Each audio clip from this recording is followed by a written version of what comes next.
Good morning. It's the 15th of October, 2022, and I have spent a lot of time in my journal writing about my experience as a Thai with the R&M program.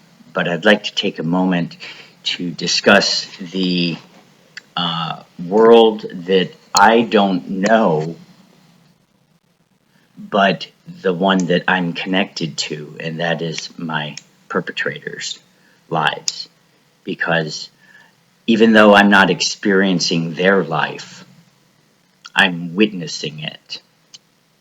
So I have a couple things I want to say. One thing lost due to the R&M program is everything for both sides. Much of my story focuses on me, but for a minute, I'd like to shed an outsider's light into what I think is a Perps tunnel and cave. When we were all younger, we used intuition more in our daily lives. But it completely disappears once a perp is created. Because the program gives a user so much power over situations and people, an existence of severe projection emerges as people follow their own desires because they can make so much happen, even down to how another person responds emotionally with microwaves. Somewhere along the way, a perp stops taking reasonable risks in situations and substitutes creating outcomes because they can make anything happen. Perps don't understand how dangerous of a life path this is because although they get what they want, they also get what they expected. As we expect things, and when they come to fruition, that is a moment of satisfaction, but it becomes less and less satisfying because the expectation is there. So the life that is lived is more drab. An arrogant smugness replaces having a goal and using intuition to reach it, and allowing the opportunity for synchronicity and coincidence to play a role in their daily lives. Think about if you're married, when you first met your wife or husband. And I want you to think about that first invitation to a date that you had. You had to follow your intuition. You thought, there's something about this person that makes me want to interact with them. So you did. But for a perp, that intuition is not there. It's gone. To a perp, the perp looks at the crowd and goes, third row, fifth seat. We're going to get married in Tokyo, and we're going to have our honeymoon in Las Vegas.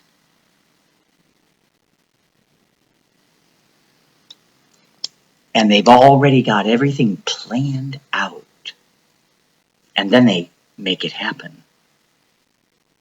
That's not the way that God intends us to live our lives. The way that God intends us to live our lives is to live in the moment and to appreciate every single thing that is at that moment. It's not a fly by your pants way of living to live like that. It's living a more fulfilled and enriched life. Because when you follow your intuition and you interact with your environment,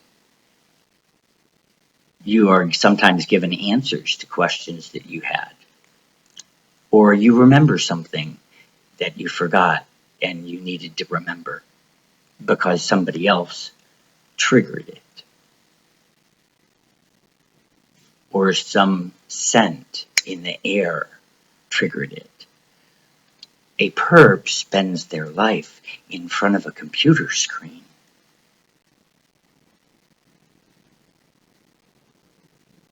They don't have an opportunity to interact with an outside world. And they're so focused on their goal that they miss living their own life. And instead, directing like a puppeteer somebody else's life. That's not what God wants. God wants us to be happy and in control of our own lives. Because when we're in control of our own lives, we feel good. I've often asked my captors as I'm packing up my house to move, are you happy now? Because you're getting what you want. They wanted me to move. And I can't afford to stay here anymore, and I can't afford to wait anymore. I have to move on. Because I've not gotten help from Patty Ryan, Arvid Ashby, Bill's wife, or Etta, or Rachel. Because I do not have answers, and it looks like I'm never going to get them, I need to change plans. So before I make little bombs go off in the neighborhood in the form of lawsuits, I'm going to remove myself from the situation. Because I don't want to be here for that. I've asked for years for assistance, and you would think that a neighbor would love thy neighbor. Not in my neighborhood. In my neighborhood, there's guilty silence and a vow to not tell me anything about what's going on.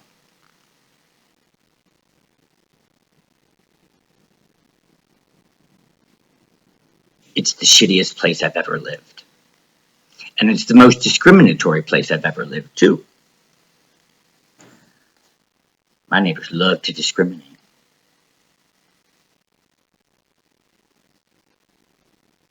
And they think that it's legal because Patty Ryan said the government's behind it. So when Patty says, the government said,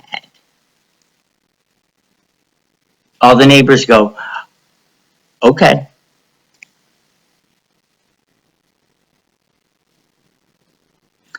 This is why it is illegal to impersonate a person of the law.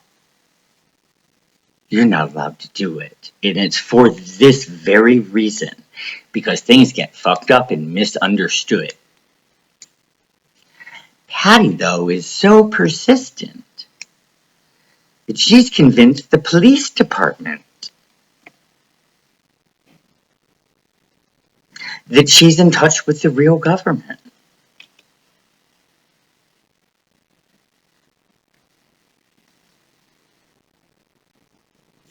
All thanks to Arvid Ashby, who sent his little minions over to pretend to be the Secret Service one day. And she bought it hook, line, and sinker. Because they said what she wanted to hear.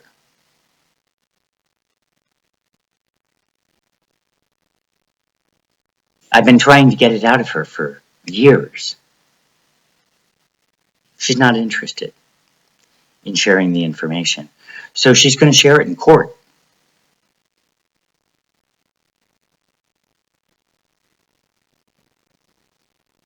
She doesn't think she's done anything wrong because the police told her everything's legal that she's doing. How that conversation ever came up, I'm curious to know. Because what are the police doing giving legal advice? For a neighbor to get another neighbor moved from their property, that's really shady.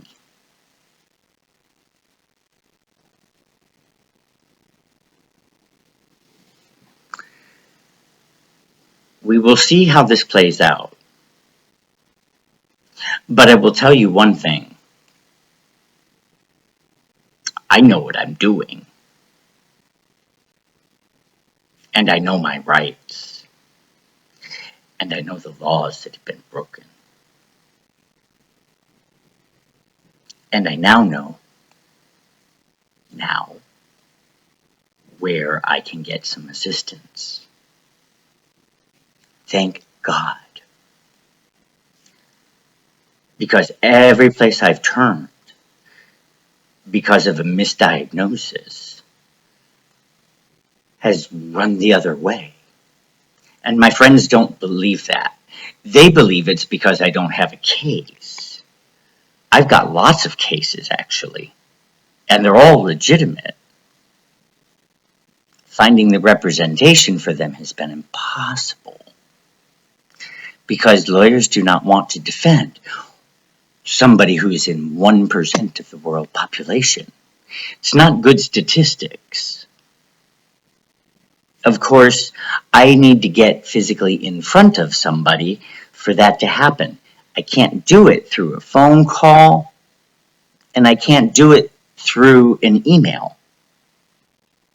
And it's really easy for people to avoid emails and phone calls, as Patty Ryan can attest.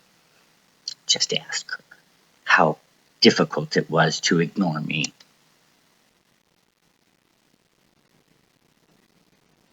You know what she said the other day as I was raking leaves off my driveway? I said, Patty Ryan, we need to talk. She said, I'm not avoiding you, Rem.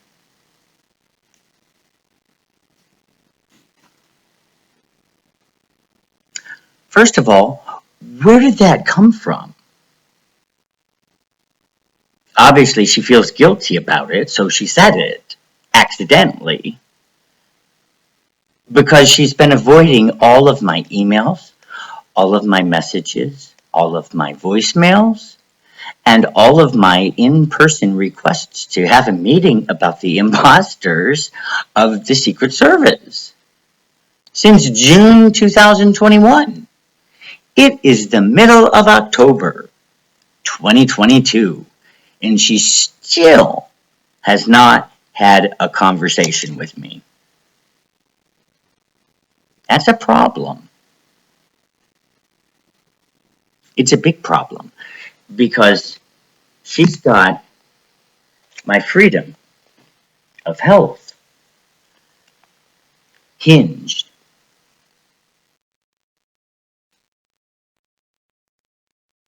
and shackled. She's also committing more harm every day that it continues because she's led people to believe things that are not true. And if I can get through to her, she can correct those people before they do things that they shouldn't. But if she's not willing to have the conversation, she doesn't know she's wrong. I don't know why she is avoiding the conversation, though. Again, the longer she avoids it, the more guilt in knowing something. So, I don't know. My perps, though, and all perps, live in this world that is not God-centered. It's selfish-centered, it's devil-centered. And this program, it distracts a perp from leading their own life and substituting the life of another person's in its place, and somehow call it a job.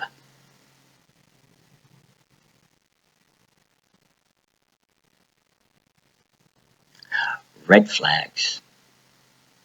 This program's not good. The government is turning good people into sinners.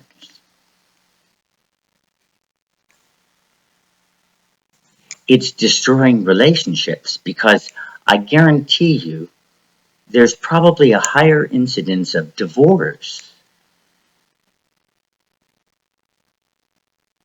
among perps than the general population.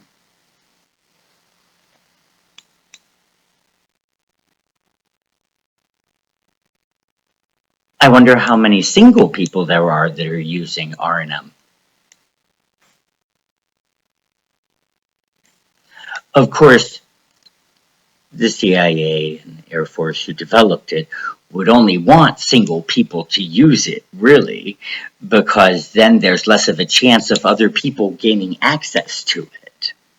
So they'd be interested in people who are single or widowed to participate in the program. Just keep it under wraps. Of course, this is all speculation. I only know what I think. I don't know what I know because there's no verification of it. Because I'm ignored and silenced every step of the way.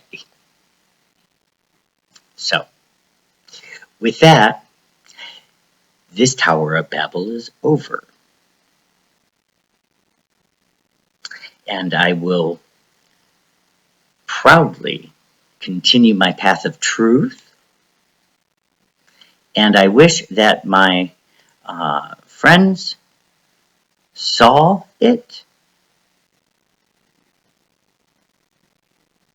because their absence in my life is more hurtful than you can ever imagine. I need their assistance right now.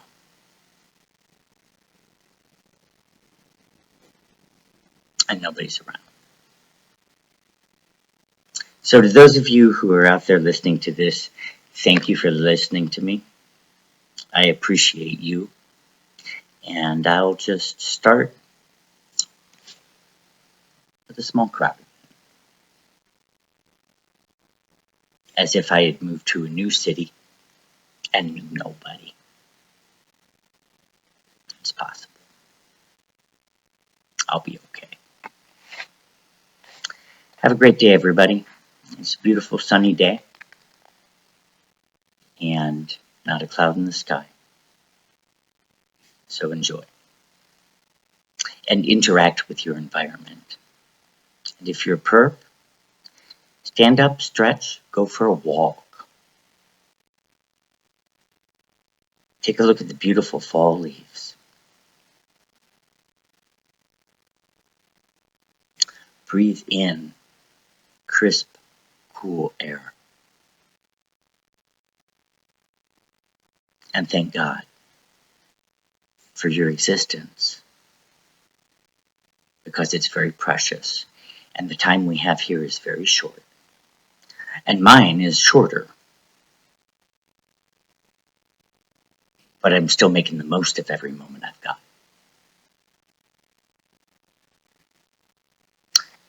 So you do the same. And I'll see you around.